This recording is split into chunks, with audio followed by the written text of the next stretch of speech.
ನಿಮಗೆ ಸಂಪತ್ತು ಇಲ್ಲದಿದ್ದರೂ ಸಂಸ್ಕಾರವಿದ್ದರೆ ಸಾಕು, ಜೀವನ ತೃಪ್ತಿಯಿಂದ ನಡೆಯುತ್ತದೆ. ಕೆಲವರಿಗೆ ಸಂಪತ್ತು ಇರುತ್ತದೆ, ಸಂಸ್ಕಾರವಿರುವುದಿಲ್ಲ. ಸಂಸ್ಕಾರವಿಲ್ಲದ ಸಂಪತ್ತು ಚಿತೆಗೆ ಸಮಾನವೆಂದು ಭಗವಂತ ಹೇಳುತ್ತಾನೆ. ನೀವು ಇರುವುದನ್ನು ನಿರ್ಲಕ್ಷಿಸಬೇಡಿ, ಹಾಗೂ ಇಲ್ಲದಿರುವುದಕ್ಕೆ ಹಂಬಲಿಸುತ್ತಾ ಇರುವ ಸಂತೋಷವನ್ನು ಕಳೆದುಕೊಳ್ಳಬೇಡಿ. ನಿಮಗೆ ಏನು ಸಿಗಬೇಕೋ ಅದು ನಿಮಗೆ ಸಿಕ್ಕೇ ತೀರುತ್ತದೆ.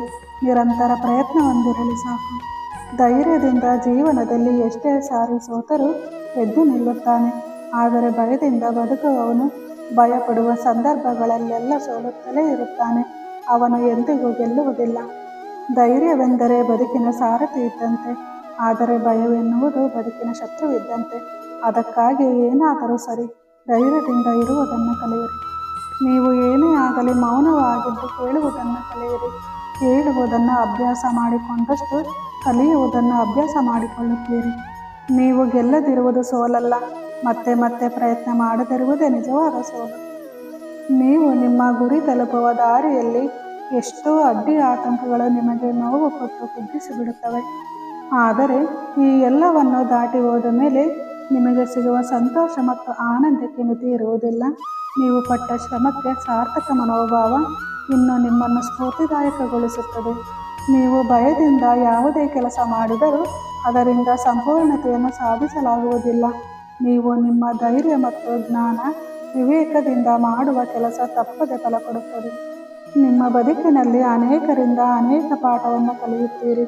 ನೀವು ನಿಮ್ಮ ಬಾಲ್ಯದಲ್ಲಿ ಕಲಿತ ಪಾಠವನ್ನು ಮರೆಯಬಹುದು, ಆದರೆ ಜೀವನದ ಪಾಠವನ್ನು ಮರೆಯಲು ಎಂದಿಗೂ ಸಾಧ್ಯವಿಲ್ಲ. ನಿಮ್ಮನ್ನು ಯಾರು ಕೀಳಾಗಿ ನೋಡುತ್ತಾರೋ ಮುಂದೊಂದು ದಿನ ಅವರೇ ನಿಮಗೆ ಕೈ ಮುಗಿಯುವ ಹಾಗೆ ಕೇವಲ ಭಗವಂತ ಮಾತ್ರ ಮಾಡಬಲ್ಲ. ನೀವು ನಿಮ್ಮನ್ನು ನಿಮ್ಮ ಕರ್ತವ್ಯದಲ್ಲಿ ತೊಡಗಿಸಿಕೊಳ್ಳಿ ಸಾಕು. ನೀವು ಯಾವುದೇ ಕೆಲಸ ಮಾಡಿ ಅರ್ಧದಲ್ಲೇ ಬಿಡಬೇಡಿ ಮತ್ತು ಅದರ ಫಲದ ಬಗ್ಗೆ ಯೋಚಿಸಬೇಡಿ. ನಿರಂತರ ನಿಮ್ಮ ಕೆಲಸವನ್ನು ಮಾಡುತ್ತೀರಿ. ಪ್ರಯತ್ನಕ್ಕೆ ತಕ್ಕ ಫಲ ಸಿಕ್ಕೇ ಸಿಗುತ್ತದೆ. ಅದೃಷ್ಟವನ್ನು ನಂಬಿಕೊಂಡಿದ್ದರೆ ಕಾಯುತ್ತಿರಬೇಕು, ಆದರೆ ಅವಕಾಶಗಳು ಬೇಕೆಂದರೆ ನೀವು ಹುಡುಕಬೇಕು.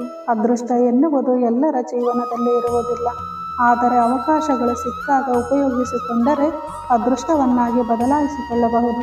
ನಿಮ್ಮ ಮನಸ್ಸು ನಿಮ್ಮ ಹಿಡಿತದಲ್ಲಿದ್ದರೆ ನೀವು ಎಲ್ಲೇ ಇರಿ ನೆಮ್ಮದಿಯಾಗಿರುತ್ತೀರಿ. ಯಾವಾಗಲೂ ಎಚ್ಚರವಾಗಿದ್ದು ಕೆಟ್ಟ ಯೋಚನೆಗಳಿಂದ ನಿಮ್ಮನ್ನು ನೀವು ಕಾಪಾಡಿಕೊಳ್ಳುತ್ತಿರಬೇಕು. ನಿಮ್ಮ ಮನಸ್ಸು ದುರ್ಬಲವಾಗಿರುವಾಗ ಸನ್ನಿವೇಶಗಳು ಸಮಸ್ಯೆಗಳಾಗಿ ಪರಿವರ್ತನೆ ಆಗುತ್ತವೆ. ನಿಮ್ಮ ಮನಸ್ಸು ಸಮತೋಲನದಲ್ಲಿದ್ದಾಗ ಸನ್ನಿವೇಶಗಳು ಸವಾಲುಗಳಾಗುತ್ತವೆ. ಮನಸ್ಸು ಪ್ರಬಲವಾಗಿದ್ದಾಗ ಸನ್ನಿವೇಶಗಳು ಅವಕಾಶಗಳಾಗಿ ಬದಲಾಗುತ್ತವೆ. ಇದೇ ಜೀವನ.